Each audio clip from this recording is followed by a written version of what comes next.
did in that house are doing. So I have something to talk about. I was saying about Ireland's borders back a while. And people might say, what's Ireland's borders? It's airports, the border between, well, there's not really much border between Ireland and Northern Ireland. And your ports, airports, things like that. But I'm telling you this, though, I was talking to this man today and I was talking to his friend. I know these people a long time. I wasn't talking to them for a long time, I haven't been seeing them for a long time. And they were telling me about they went to Australia last year to visit their friend over there. And the way Australia and New Zealand, two very, very hard countries to get on into, like you couldn't just walk in there and say, I'm going to stay here now, because they'd be sending you back to where you came from. And they're very, very strict, and nobody's going to walk in there unless they know who you are. And that's the thing, Ireland should be the same way as Australia, because they put their national security first, and not let every Tom, Dick and Harry come in. In this country you can just walk in, and simple as just walk in, nobody care. People like cherry pickers. Leo loved cherry pickers. He just let them in during a pandemic in Australia. They wouldn't let anybody into New Zealand, for example. They would force people to quarantine in New Zealand if you came back. They were forced, and that's how they got down the coronavirus numbers, because they absolutely just said to people, if you don't do it, we're going to force you to do it. And in this country, they're like, please, you have to fill in this form. We're not going to force you, but you have to. That's kind of the way it went in this country. And no wonder the place went into a mess, because they didn't enforce it. Like, over there was strict enforcement. And that's how they got it, because they were strict. Because they were like, we're not going to kill, all our citizens are not going to die because Tom and Dick and Harry said, wanted to come back from Timbuktu. And it's kind of reason. But anyway, about the story. They went to Australia, right? The two of them went to Australia. And guess what? They had one thing, I think it was their passport or something, that's something wrong with their passport. I think it was, something. I couldn't really catch what they said, but there was something about it. They didn't have, I think it was something to do with a document they were supposed to have, I don't know, some kind of an identification or something like that, and they weren't satisfied with one of them, the people in border security.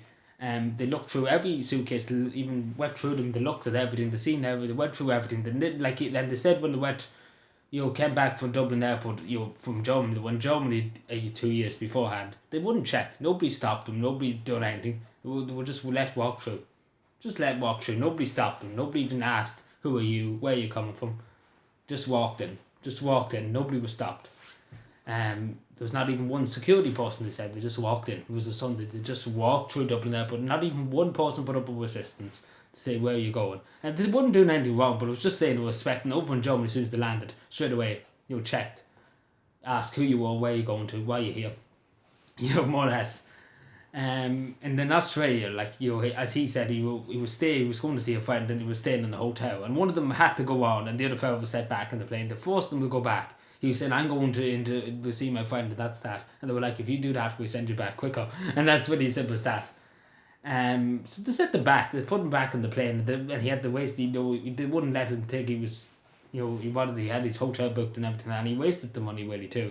Because they booked, two separate bedrooms for his friend, and 2 rooms for themselves, and one of them went ahead and the other fellow had to be sent home, and he had to come back the next week, and he had his documents in order, and they let him in, but they checked him 100 times too.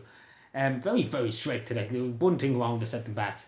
They set them back, they didn't want them. Super that they more or less said, we're not putting a security for somebody that doesn't have the identification in the right place. They get everything else in check. And so that's what happened. They didn't take any shite. They just said, go home, come back when you have everything in order. In this country, they just say, oh, pity, we take pity on you, we let you in. You could be a terrorist, you could be working for ISIS up in Wicklow Mountains, but the Wicklow Mountains, OT be all over me now. How dare you mention the Wicklow Mountains?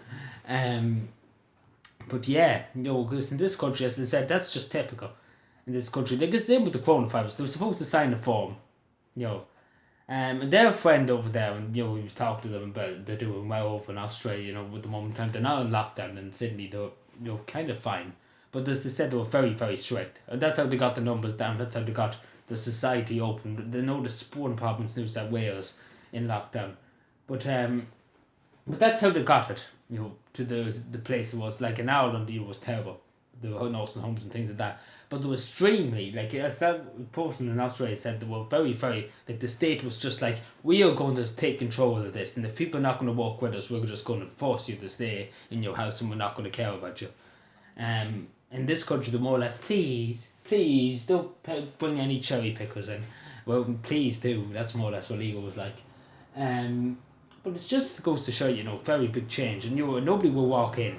Like, you just take, for example, in New Zealand, like, they forced people to quarantine. That was the right way. In this country, you could have just walked in and nobody would have said boo to you. And you wouldn't fill it. Nobody filled. Half of the people didn't even fill in the fucking form. They were supposed to fill in to say where they were staying. They just walked in. Nobody cared. Nobody stopped them. And that was in Australia. This is before even the pandemic. I wouldn't even want to try and get into Australia now. Because my Jesus Christ, you'd probably be interrogated. You'd probably be brought into a room. You'd probably be beaten up to find out where we were. Everything like that. Because they're just that strict. And that's what we need. Strict security on the borders. And as I said with that man, they couldn't give a damn if he wasted all, he spent €100 on a hotel or €300 or 300 whatever. They couldn't give a damn. They're putting the country's security, and they wouldn't take the risk in letting somebody that had something, a small bit wrong with their identification. It was just a small bit. Like as he said, it was just a small error. But they weren't gonna let him in, and they let his friend in because his friend had everything in order.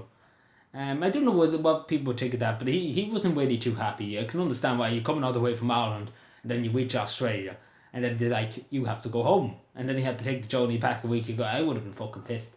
I'm telling you that straight.